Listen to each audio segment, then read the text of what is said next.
4年一届的世界杯又到了，你最近有看球吗？当然看了。不知道你发现没有，同样是踢球，有的球员在场上特别自在，和队友配合起来很顺利，有的球员却放不开，怎么踢都别扭。太对了，我这里正好有一个成语，专门形容球员找到节奏，和队友配合默契，状态很好的样子。是什么成语呀？快说说。就是如鱼得水。我猜猜它字面的意思，是不是鱼儿进到水里，变得自由自在？没错，就是这个意思。不过这个成语还有更多用法，我们结合故事和足球比赛慢慢说，你很快就会用了。很久以前，在中国古代，社会很不太平，有一位心地善良的人，名叫刘备。他心怀百姓，想要努力帮助国家，让大家过上安稳幸福的生活。那个时候，乡下隐居着一位非常聪明的人，名叫诸葛亮。他平时认真学习，懂得很多道理，面对各种困难都有很好的解决办法。刘备听说了诸葛亮的才华，非常敬佩他。他不怕辛苦，亲自3次上门拜访诸葛亮，真诚地希望他能留下来辅佐自己，一起实现理想。最后，诸葛亮被他的真诚打动，开心地答应了。在这之后，刘备和诸葛亮成了最好的伙伴，他们每天一起讨论国家和百姓的事情，想法总是一样，目标也完全相同。刘备心里十分开心，对未来也充满了信心。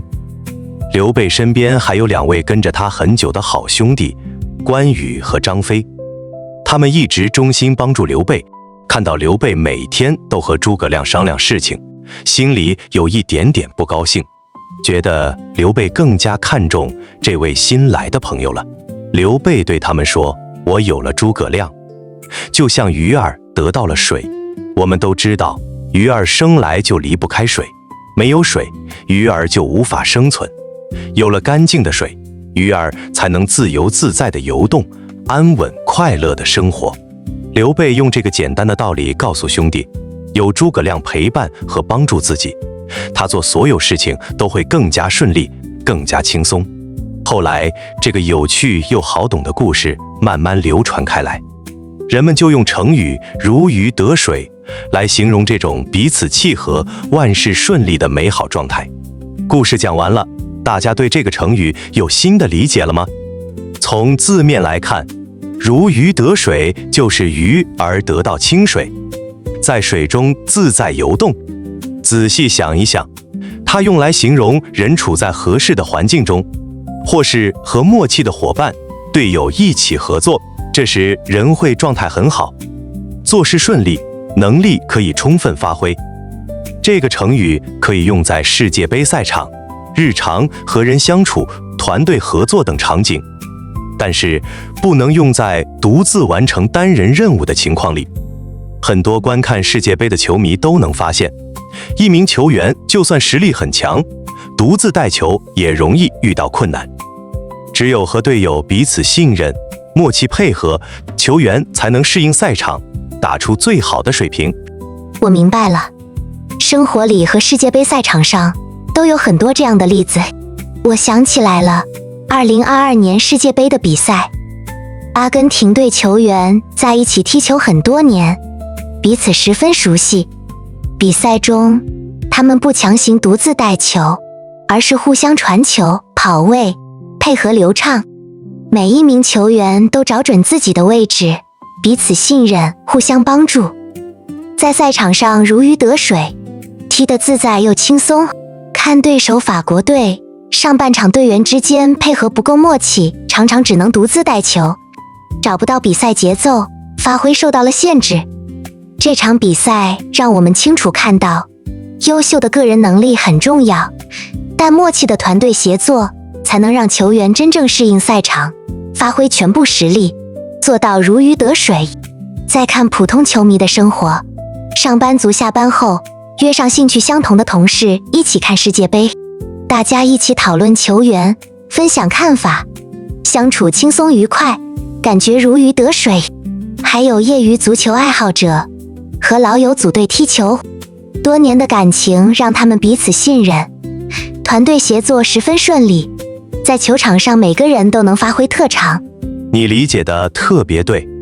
屏幕前的朋友们，你们对这个成语有了更深入的了解吗？现在我们简单回顾一下，如鱼得水，形容人处在合适的环境，和默契伙伴合作时，自在又顺利。这个成语可以帮我们形容世界杯球员的好状态，也能描述舒服的和人相处的感觉。下面我们一起来看刚刚出现的词语，你也可以尝试跟着一起读，每天多熟悉一点词语和句子，你的中文会越来越好。默契，默契，默契，默契，队友之间很有默契。队友之间很有默契。协作，协作，协作，协作，球队协作十分顺利。球队协作十分顺利。适应，适应，适应，适应，球员快速适应赛场。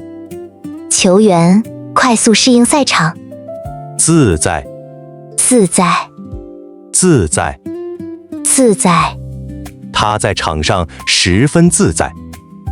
他在场上十分自在。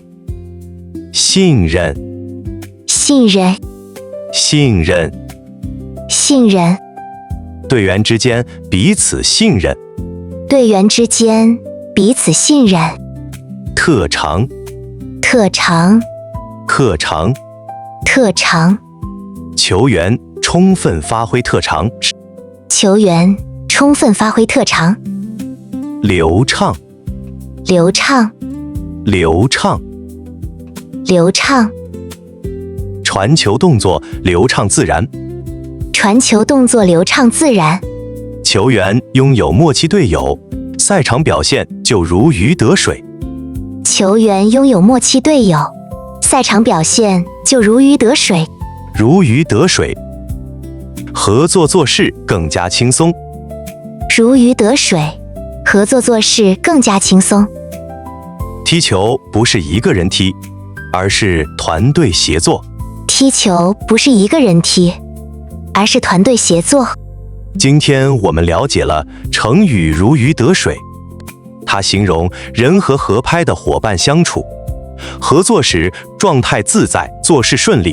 结合世界杯，我们能明白，球员依靠团队默契配合，才能发挥出最好的实力。